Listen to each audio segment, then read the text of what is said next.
Perkenalkan, nama saya Wildan Putra Dewani dengan nomor BP 24101152630257. Kali ini saya sedang berada di Bank Nagari Pengambiran, ingin melakukan sesi wawancara kepada para pegawai seputar tentang perbankan digital. Baik, tanpa perpanjang kata, mari kita masuk ke dalamnya.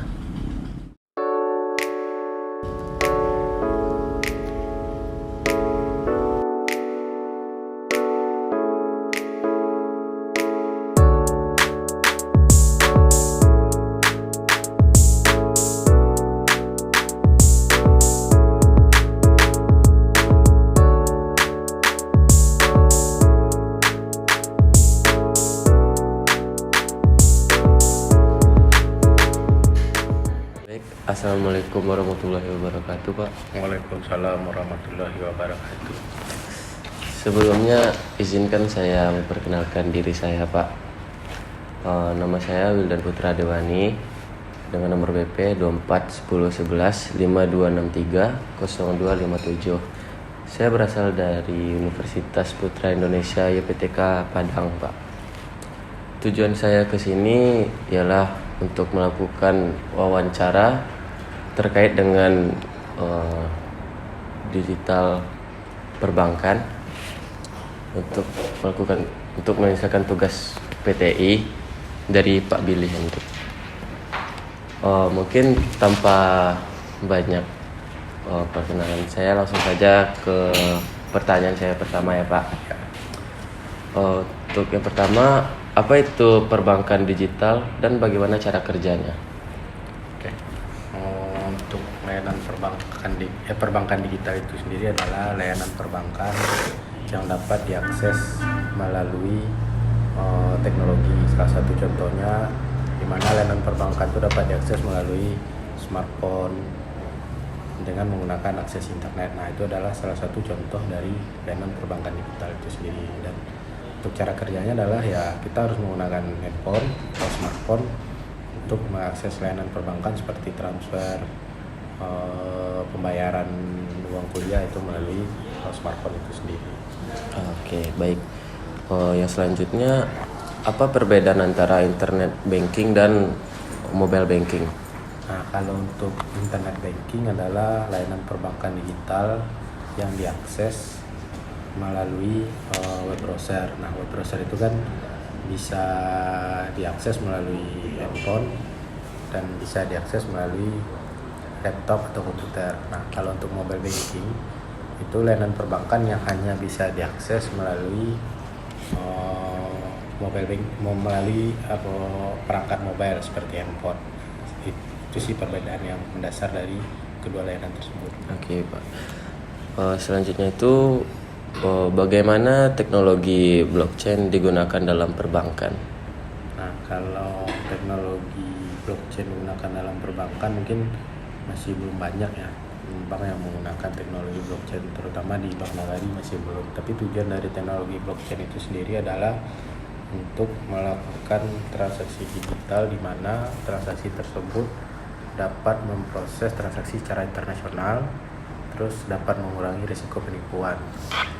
Lebih seperti itu. Selanjutnya tuh apa saja keuntungan dan risiko dari penggunaan teknologi fintech dalam perbankan, Pak? Nah, kalau terkait, berarti kita berbicara keuntungan dulu dengan layanan perbankan digital atau teknologi fintech. Nah, keuntungannya pertama, nasabah atau masyarakat dapat mengakses layanan perbankan digital itu tanpa harus ke bank. Dan kedua, dapat memproses layanan perbankan, dapat mengakses layanan perbankan itu kapanpun dan dimanapun tanpa adanya jam operasional. Nah, kalau untuk risiko itu, kalau berbicara risiko digital itu saat sekarang ini banyak risiko penipuan. Nah, risiko kalau boleh dibilang ada istilah phishing dan social engineering. Nah, itu adalah salah satu risiko dari layanan perbankan digital. Terus selanjutnya adanya kebocoran data. Nah, kebocoran data itu satu data yang ada pada kita itu sangat berharga di luar sana yang dapat dimanfaatkan oleh orang yang tidak bertanggung jawab. Oke. bagaimana cara melindungi data nasabah dalam transaksi perbankan digital? Nah, kalau untuk dari sisi perbankan untuk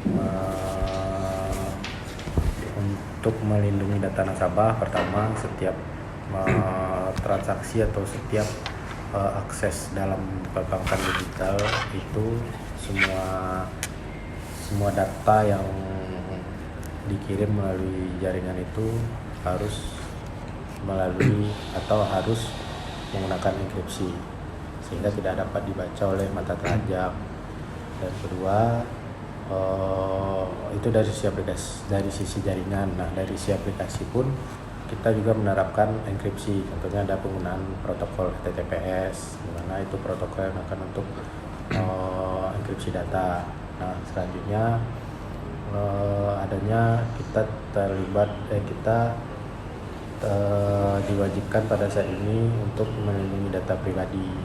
Nah, itu udah ada undang-undangnya lebih seperti itu. Terus adanya penggunaan multifaktor autentikasi, itu adalah salah satu kita melindungi dari data nasabah itu. Oke.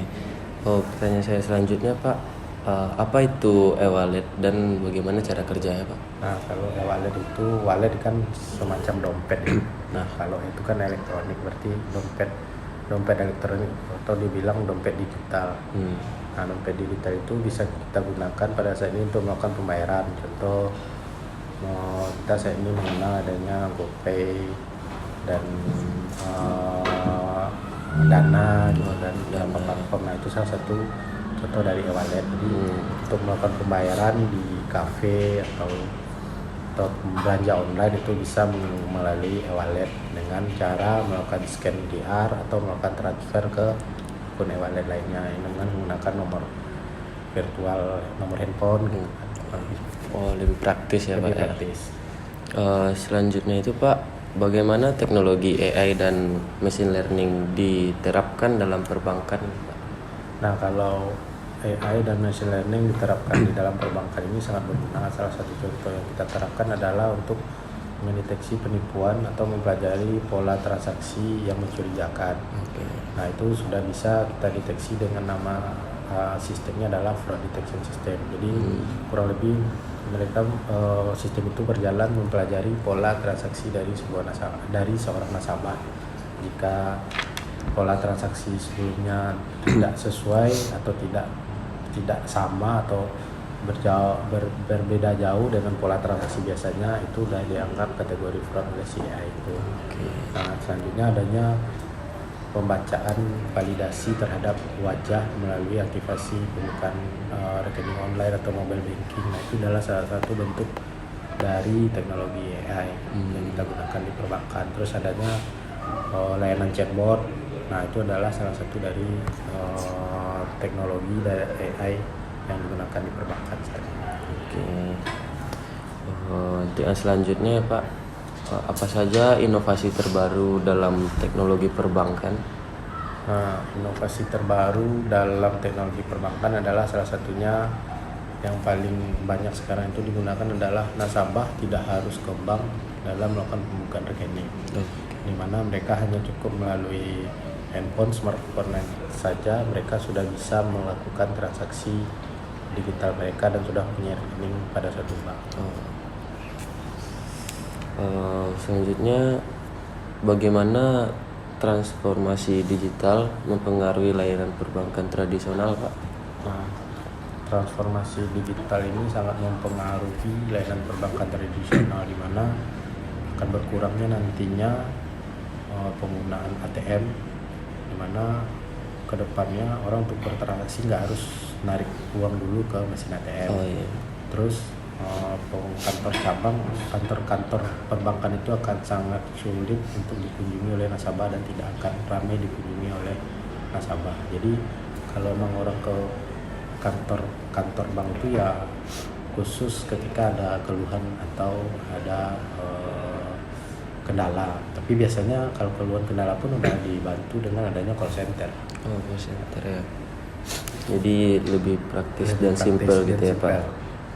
Mungkin ini pertanyaan terakhir dari saya, Pak. Apa saja regulasi yang mengatur teknologi perbankan di Indonesia, Pak?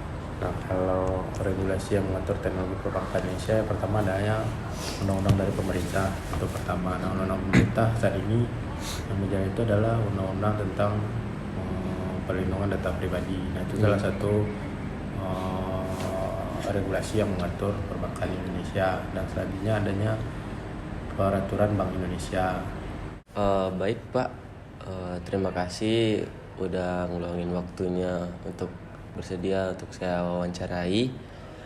Mungkin kalau saya ada salah-salah kata mohon dimaafkan. Saya pamit undur diri ya Pak. Terima kasih Pak. Sebelumnya dengan Bapak siapa Pak? Aris. Oke, makasih ya Pak. Ya. Assalamualaikum warahmatullahi wabarakatuh.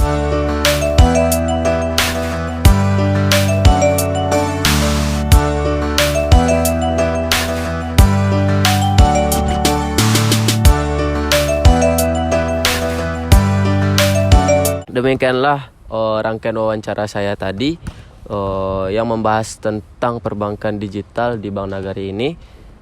Seperti yang telah disampaikan, teknologi digital telah membuka peluang baru bagi perbankan untuk memberikan layanan yang lebih efisien, praktis, dan terjangkau bagi masyarakat. Bank Nagari terus berkomitmen untuk mendukung kebutuhan finansial Anda dengan berbagai inovasi digital, dimulai dari aplikasi mobile banking, layanan pembayaran online, hingga sistem keamanan terkini. Semua ini dirancang untuk memberikan pengalaman terbaik dalam setiap transaksi Anda. Kami berharap wawancara ini dapat memberikan gambaran jelas mengenai langkah-langkah Bank Nagari dalam memimpin transformasi digital di sektor perbankan. Terima kasih atas waktu yang telah kalian luangkan untuk menonton wawancara saya. Saya Wildan, pamit undur diri. Assalamualaikum warahmatullahi wabarakatuh.